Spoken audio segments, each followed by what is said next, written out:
पाकिस्तान का मौकिफ क्या होना चाहिए, क्योंकि एक तरफ रूस का दौरा। The visit of Prime Minister to Russia for the 16th BRICS summit has been confirmed. BRICS की बैठक की बड़ी तैयारी रूस में जारी। ब्रिक्स शिखर सम्मेलन से पहले पुतिन का बड़ा बयान। और फिर दूसरी तरफ अमेरिका है। पीएम मोदी मुझसे हर बार यूक्रेन युद्ध पर बात करते हैं। पुतिन ने भारतीय प्रधानमंत्री के प्रति आभार व्यक्त किया। उनका सुख है मेरा सुख है, उनका दुख है मेरा दुख। बड़ी डेवलपमेंट ये है कि भारत के वजीर आजम नरेंद्र मोदी जा रहे हैं Russia for the BRICS. Board है, इंडिया हमसे बहुत आगे है। ठीक है, मैं आपको कहता हूँ कि आप 30 साल भी कम्पीट करेंगे ना इंडिया से, still you will not be able to come to the same level of India. PM Modi भी काफी उत्साहित हैं और वो इसे अटेंड करने के लिए खुद रूस के कजान में जा रहे हैं। 22-23 अक्टूबर को मोदी साहब वहाँ पहुँच रहे हैं। इंडिया ने रूस से बहुत तेल खरीदा, हालांकि सैंक्शंस लगी हुई थी। यहाँ पे बात रिस्पेक्ट की भी आती है।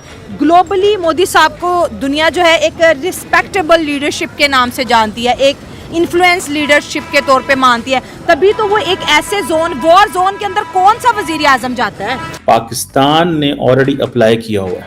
मोदी साहब क्या वोट देंगे कि पाकिस्तान को ब्रिक्स का मेंबर बनाया जाए? नहीं। We will never be able to come. आज से हम मेहनत शुरू कर दें, ईमानदारी और सब कुछ, फिर भी 30 साल लगेंगे उधर जाते जाते। नहीं पहुँच सकते, फिर भी नहीं पहुँच पाएंगे। फिर भी नहीं पहुँच पाएंगे। इंडिया हमसे बहुत आगे। Not bad, not bad. तो ये एक रियलिटी है, हकीकत है कि जो इंडिया के तल्लक यूरोप के साथ है ना, वो किसी और देश के साथ नहीं हो सकते। ठीक है जी, चाइना भी पावरफुल देश है, मगर जो अहमियत दुनिया में इंडिया को दी जा रही है ना, वो किसी और देश को नहीं दी जा रही है। इस चीज़ से अमेरिका भी परेशान है।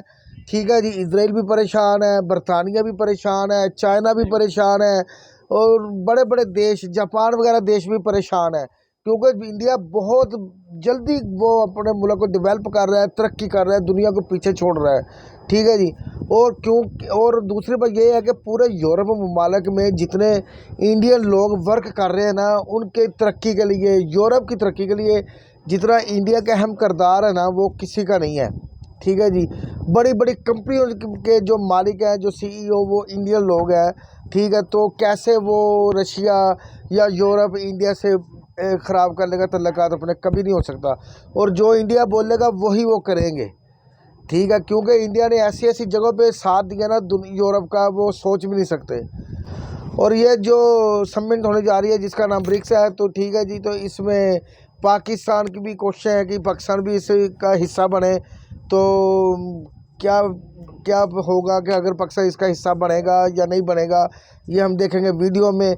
और कौन सी ऐसी ताकतें हैं जो पाकिस्तान को इसी का हिस्सा बनने से रोकेंगी। ठीक है जी, तो ये पूरी देखेंगे हम वीडियो के बाद हम करेंगे बात।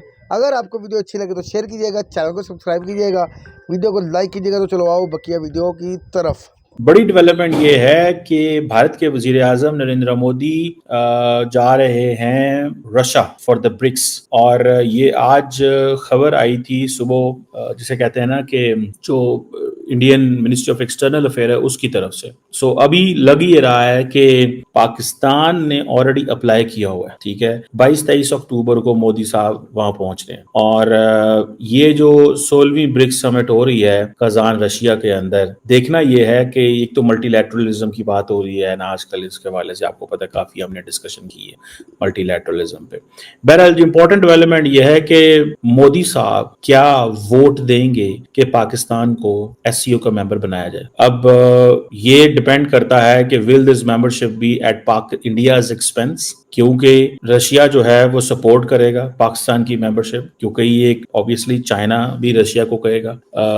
लेकिन इससे जाहिर बात है चाइना का इन्फ्लुएंस इसमें ज्यादा बढ़ेगा with the Pakistani presence there. So ये ज़हन में रखिएगा, इंडिया एक हर्डल है, लेकिन इंडिया इसको लॉन्ग टर्म नहीं रोकेगा। शॉर्ट टर्म रोकना चाहे तो रोक सकता है, लॉन्ग टर्म नहीं रोकेगा if this is to be done, मुझे ये लगता है। सो इंडिया का जो है वो रोकना या बात करना शायद बनता है, लेकिन मैंने आपको बताया लॉन्ग टर्म नहीं रोकेगा। देखें 40% दुनिया की पॉपुलेशन इसके अंदर है, ग्लोबल इकोनॉमी। लेकिन ब्रिक्स हो या एससीओ, अभी जो एससीओ की कॉन्फ्रेंस पाकिस्तान में हुई, मेरा इस पे जो एनालिसिस वो यही था कि ब्रिक्स हो या SCO, they lack political support from Russia and China. अगर रशिया और चाइना इस पे पे थोड़े एक्टिव हों तो फिर चीजें हो सकती हैं। मिसाल के तौर पे आज सुनने में ये आया है कि जो रशियन एम्बेसडर है इंडिया के अंदर, वो ये तो समझते हैं कि दुनिया के 40 हेड्स जो हैं वो जा रहे हैं रशिया, ठीक है। लेकिन सुनने में जो खबर आ रही है कि रशियंस ये कहते हैं कि हम एक नया पेमेंट मेथड लेके आना चाहते हैं, एक नया पेमेंट मेथड लेना चाहते हैं। वो कहते हैं कि हमें स्विफ्ट जो पेमेंट मेथड है उसको चेंज करना है, बिकॉज रशिया को तो ऑलरेडी आई थिंक निकाल दिया गया है स्विफ्ट पेमेंट सिस्टम से। एक पैरेलल पेमेंट मेथड आएगा क्योंकि इस पेमेंट मेथड के ऊपर वेस्ट का कंट्रोल है। डेफिनेटली देखें, पहली चीज होती है आपका करिस्मेटिक लीडर, ठीक है। सेकेंडली आपका जो है वो उनके अंदर इन्फ्लुएंशियल कितना है और वो कितना ज़्यादा इनकलाब ला रहे हैं। तो वो रिसेंट देख रहे हैं कि जो नरेंद्र मोदी की जो लीडरशिप के अंदर जितनी इंडिया ने रिसेंट डेवलपमेंट की है, सक्सेस की है, तो उनको मानना पड़ रहा है और मानना भी अच्छा है। रशिया को अपने ये एक चीज़ ज़हन में क्लियर कर लें कि ये जो कंट्रीज हैं ये सिर्फ अपने पर्सनल बेनिफिट्स देखते हैं और उनको देखने भी चाहिए सर, तभी तो आगे बढ़ेंगे। मोदी से अगर कहीं ना कहीं नजर आ रहा है और आना भी आ रहा है और बिल्कुल आ रहा है, तो उन्होंने अपने बेनिफिट्स देखने हैं, उनको क्लच करना है, मोदी को कैचअप करना है एंड दैट्स इट। और वो किसी हद तक जाएंगे, मोदी जो भी उनको कहेगा वो तो मोदी बाप जी भी कहने के लिए रेडी हो जाएंगे। ये आगे आने वाले बाप भी कहेंगे यूरोप, ये आगे आने वाले वक्त के अंदर उनको करना पड़ेगा। फ्रांस है, उन्होंने अंबानी फैमिली को इतना प्रोटोकॉल क्यों दिया है, ठीक है। वो अपनी खुद चाहते हैं कि इस तरह के लोग हमारे कंट्री में आए, ये आके बिजनेस को अप्रोच करें, यहाँ पे जो है एंटरप्रेन्योरशिप लेके आए ताकि हमारी इकोनॉमी और बूस्ट होगी। तो रशिया जो है, आप जानते हैं, अभी आपने तेल की बात की, हमारे ताल्लुकात नहीं बेहतर हो सके, हमारे तक ईरान से नहीं तेल खरीद सके, जो जिस बेचारे ने अपनी पाइपलाइन पूरी कर दी है कि भाई मैंने कर दिया। पाकिस्तान अब अगर ईरान के साथ हमारा कॉन्ट्रैक्ट हो जाता है, हमारे मुल्क के अंदर एनर्जी क्राइसिस खत्म, लेकिन अमेरिका की वजह से हम नहीं कर सकते। लेकिन इंडिया पे कोई दबाव नहीं है, इंडिया ईरान से भी तेल खरीद रहा है, रूस से भी खरीद रहा है। हमारा एक प्राइम मिनिस्टर रशिया गया है और वो आज जो है वो जो है ना जी पाबंदे सिलासिल हैं। तो सर फाइन भी तो कितने मिलियन डॉलर भरा था। अब आप ये भी देखें हैं कि ये चीजें हैं कि जो इन फ्यूचर उन्होंने देखना है हमारी सक्सेस क्या है। हाँ। तो ये जो दोनों कंट्रीज की कोलैबोरेशन और स्पेशली जो उन्होंने मोदी की रिस्पेक्ट की है, इससे उनके लिए भी एक क्रेडिट है। और all together once again as a Pakistani without every respective, किसी भी हर तरह से चीज़ को भलाई ताक रखते हुए जो मोदी की लीडरशिप की है वो काबिल तारीफ़ है, उनकी तारीफ़ बनती है। And where he is heading towards, दुनिया को नज़र आ रहा है what actually want to do in future, और ये देख रहे हैं। एंड मैं तो यहाँ पर खड़ा पाकिस्तान में ये कह सकता हूँ, I can predict that no doubt India can be super power after US. अगर क्योंकि बात चाइना की हो रही है, बट मैं इंडिया को क्रेडिट दूंगा, उसके पीछे there are certain points, there are certain कह लें कि फैक्टर्स इन्वॉल्व हैं, और ये उनके चीज़ है। चाइना की बात नहीं मानी गई, ठीक है जी, किसी की नहीं मानी। अगर मोदी की मान रही दैट समथिंग के पीछे कुछ ना कुछ है, and they are planning something very big. And I think Pakistan should think about this कि कुछ होने जा रहा है। ये तो एक बहुत बड़ी हिपोक्रेसी है पूरी। ये हिपोक्रेसी है कि डिप्लोमेसी है? ये डिप्लोमेसी कहें या हिपोक्रेसी कहें, ये हिपोक्रेसी है असल में। अच्छा। क्योंकि आप देखें कि फ़लस्तीन में और कश्मीर में इंडिया ने क्या किया है, वही इंडिया एक दूसरी जगह पर जाकर वो एक मुफाहमती अमल अपना वो सालसी का किरदार पेश कर रहा है। और रूस को भी असल में कश्मीर तो हमारी सोच से भी अब बाहर चला गया है ना। बिल्कुल, कश्मीर तो अब नामुमकिन सी बात है, बल्कि हमें तो डर है अपने जो पास छोटा सा कश्मीर रह गया उस पर भी। हाँ। और दूसरा ये भी एक रूस को भी अपने ना बैकफुट पे आने के लिए कोई एक स्ट्रॉन्ग स्टांस चाहिए था, और उसका इंडिया के साथ बहुत अच्छा एक तजारती वो ताल्लुक है। बिल्कुल। हाँ, तो वो इस चीज़ को कैश करेगा और वो खुद पीछे हटेगा। बाकी आप देखें पूरी दुनिया जो जैसे यूक्रेन वॉर को स्टॉप करने के लिए जोर लगा रही है, इस तरह उन्होंने ना किसी ने फ़लस्तीन में बात की है जहाँ पे बहुत ज़्यादा कत्लेआम हुआ है। हाँ। बच्चों का, औरतों का, आपका पॉइंट ठीक है कि एक तरफ हम देख रहे हैं कि फ़लस्तीन और इसराइल की जंग है जो कि एक बहुत बड़ी जंग है, दूसरी तरफ रशिया यूक्रेन की जंग है जो भी बहुत बड़ी जंग है। लेकिन यूक्रेन की जंग को रुकवाने के लिए अमेरिका और इसके साथ जो है यूनाइटेड नेशन खड़ी है, ठीक है, पूरा यूरोप खड़ा है। फ़लस्तीन तनहा खड़ा है, जो 57 कंट्रीज है वो नहीं आ रही। हर मुल्क जो है, हर पावर एक ही तरीके से बिहेव करती है, ठीक है जी। प्राइम मिनिस्टर मोदी जा रहे हैं, 40 अदर मुल्कों के भी हेड ऑफ गवर्नमेंट्स जा रहे हैं, स्टेट्स जा रहे हैं, लेकिन जाहिर बात है रशिया के अंदर सड़कें बंद नहीं होंगी, शहर बंद नहीं होंगे, कुछ बंद नहीं होगा, ठीक है, जैसे हमने पाकिस्तान में किया है। हमने पाकिस्तान में हर चीज़ बंद कर दी, लेकिन वो सारी बात है, जो लोग सिक्योरिटी देखते हैं उनको पता है कि ये क्यों करना ज़रूरी है और क्या करना ज़रूरी है।